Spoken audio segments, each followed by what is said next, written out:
Hey everyone, Clownfish here, and it looks like Halloween has just arrived. Because Halloween is one of my favorite holidays, I want to do something different for this week's video.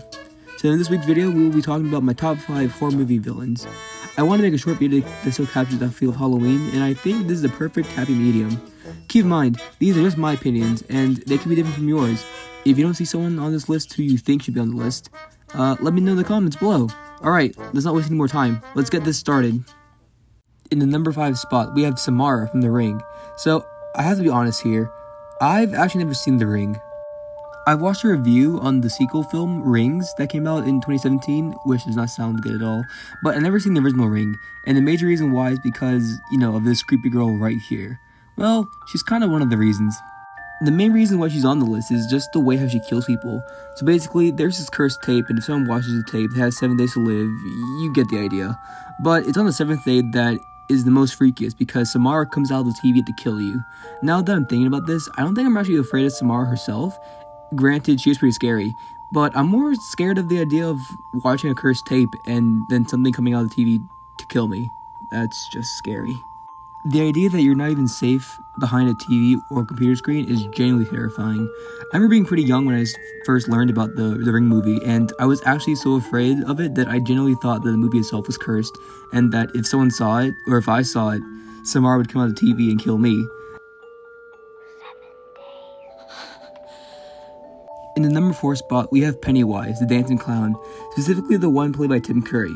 Similar to Samara from The Ring, when I was younger, I wouldn't watch a 1990s movie because I was just really terrified of Pennywise. I mean, could you blame me? Actually, the scene in the film where Pennywise is talking to the kid to the picture book is where my fear of him probably spawned from.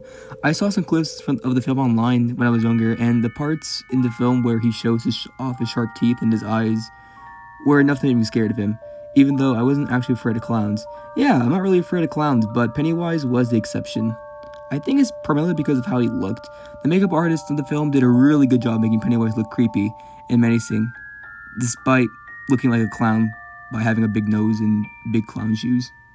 To prepare myself to see the 2017 It remake, I eventually got into my big boy pants and watched it, and yeah, I don't know what I was afraid of. The guy's a riot. Sure, there are some moments where he can be really creepy, but this dude's just funny. But it's hard to deny that Pennywise did scare a lot of kids back in the day.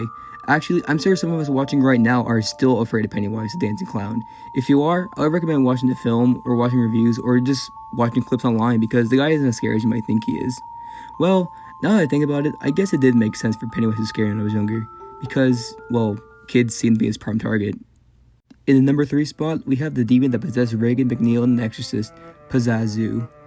Now, it's kind of weird to talk about this pick because even though Pazuzu is the main antagonist of the film and has a pretty creepy look himself, it's what he does to the shy and quiet Regan McNeil that everyone remembers, turning this normal, innocent 12-year-old girl into this freaky, possessed monster. I mean, look at her. The special makeup effects team did a really good job making her look utterly terrifying, and the voice provided by Mercedes McCambridge is also maliciously creepy. If that wasn't enough, the things she does in this film is enough to make someone scared, such as the head twisting she does in the film, the spider walk she does going downstairs. There's really no other way of saying this, but she's just scary. But I feel like some of us were introduced to this character through a different way. You see, I've never seen The Exorcist. I've seen clips from movies online, but that's about it. I don't really have a desire to actually see the film, but I've seen this character outside of the film. You see, back in the day, there was this very popular Flash game some of you might know, called the Scary Maze game. It was a pretty simple game where you try to make it to the end of the level, but its simplicity is what fooled many, as near the end of the game, you are greeted by a jump scare which uses to possess Regan McNeil as the screamer. This Flash game is the reason why she's on number 3 spot, because I was there with my friends to play the Scary Maze game when I was younger, and I got jump scared by the stupid photo, and I got nightmares from this dumb Flash game, and yeah, well, it seems like I'm not the only one with that experience. In the number 2 spot is Leatherface from Texas Chainsaw Massacre. Now, I know what some of you are thinking. This might seem like a downgrade from evil clowns, possessed little girls, and ghosts that come out of TVs, but I think there's something about Leatherface that makes him scarier than the other contenders on this list. With the other 3 contenders, there's his awareness that the audience has, knowing that there won't be any ghost girls coming out of TVs, or evil clowns trying to kill them, but Leatherface as a horror movie villain works differently because of how real he feels. You could say that for the whole movie, actually. Not only that, but he looks pretty scary. I mean, who wouldn't be scared of someone chasing you with a chainsaw wearing a mask made out of people's faces?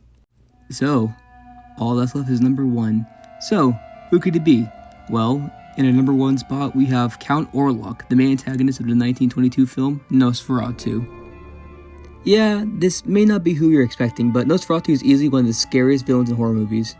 If you don't know, Count Orlok is basically an interpretation of Count Dracula, but instead of the handsome, gentlemanly vampire we're most commonly known with, the movie portrays the Count as a hideous, demonic creature, which is actually more faithful to the traditional representation of vampires in folklore.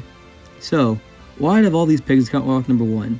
Well, not only is Count Orlok from one of the first horror movies of all time, and is one of the first on-screen depictions of a vampire, but the aura of the character is just unsettling. The way he moves, the shape of his body, and that terrifying, creepy look on his face, he just oozes with this unsettling aura.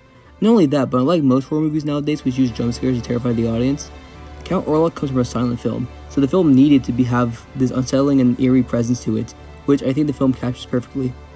One example I could think of is the iconic scene where you see Count Orlok's shadow ascending up the stairs, and then how the shadow attempts to reach for the door to one of the guest rooms. It's just terrifying, and also the fact that there's no sounds also adds to the creepiness factor. Unlike the rest of these horror icons who make their presence known, it's almost like you'll never know when Count Orlok is going to strike. Similarly to Ray McNeil, I didn't actually first know Count Orlok from his movie.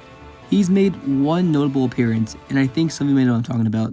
He actually made an appearance in SpongeBob of all places, in the episode Graveyard Shift. I remember watching this episode when I was younger and being caught off guard when Count Orlok showed up. I also found that really creepy when he smiled at the end of the episode. I know, it's a weird way to be introduced to the character, but him showing up in the episodes what got me curious, and it's pretty much what got me fascinated by the horror movie genre. Count Orlok is not only one of the scariest and most accurate depictions of a vampire in film, but he's also one of my favorite horror movie villains of all time, which is why Count Orlok will be taking number 1 spot on this list. So yeah, that's my list of the top 5 horror movie villains. If there's someone you think who should be on this list, let me know in the comments below, but that's going to be the end of this video. Have a safe Halloween, everyone.